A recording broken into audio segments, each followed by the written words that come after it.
स्वयंसेवक संघ कोंकण प्रांत की ओर से मैं बहुत ही अंतरंग और हार्दिक श्रद्धांजलि नितिन देसाई जी को अर्पित करता हूं। भगवत गीता में 13वें अध्याय में क्षेत्र और क्षेत्रज्ञ इसके बारे में कृष्ण अर्जुन को बताते हैं। क्षेत्र और क्षेत्रज्ञ को दूसरे तरीके से हम जानते हैं प्रकृति और पुरुष।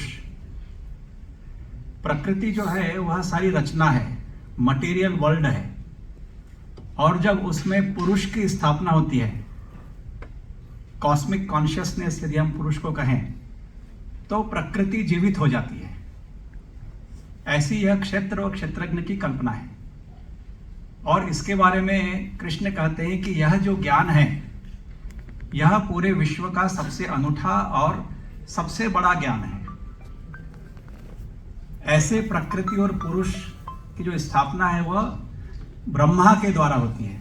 तो उसमें सुप्रीम कॉन्शियसनेस जब स्थापित हो जाती है, सारा जो खेल है वो ब्रह्मा का है।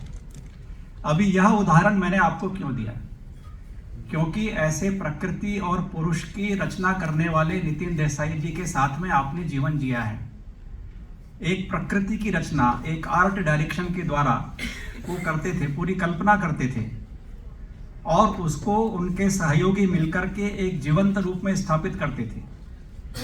और जब उस रचना के अंदर जब कार्यक्रम होते थे तो वह एक कॉस्मिक कॉन्शियसनेस के द्वारा, जिस समय तक वह कार्यक्रम वहां पर चल रहा है, शूटिंग चल रही है, तो वह पूरा क्षेत्र जीवंत हो जाता था। तो यदि इसको हम इस तरह से समझने का प्रयास करें तो नितिन जी ने अपने क्षेत्र में एक ब्रह्मा का कार्य किया।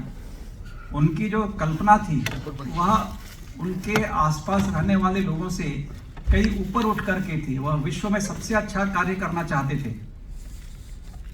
तो जब ऐसे व्यक्ति हमारे बीच में नहीं रहते हैं तो एक बहुत बड़ा लॉस, एक बहुत बड़ा नुकसान हमें होता है। लेकिन इसके साथ ही यह प्रकृति की रचना है, विश्व की रचना है। जो भी आत्मा आई है शरीर में, वह अपना कर्म करके, अपना कर्तव्य करके चली जाती है। लेकिन नितिन जी ने ऐसा कार्य छोड़ा है जो आने वाले कई 100 वर्षों में उनकी याद दिलाता रहेगा। एक बार फिर से मैं नितिन जी को बहुत ही अपनी ओर से और राष्ट्रीय स्वयंसेवक संघ की ओर से श्रद्धांजलि अर्पित करता हूँ। धन्यवाद।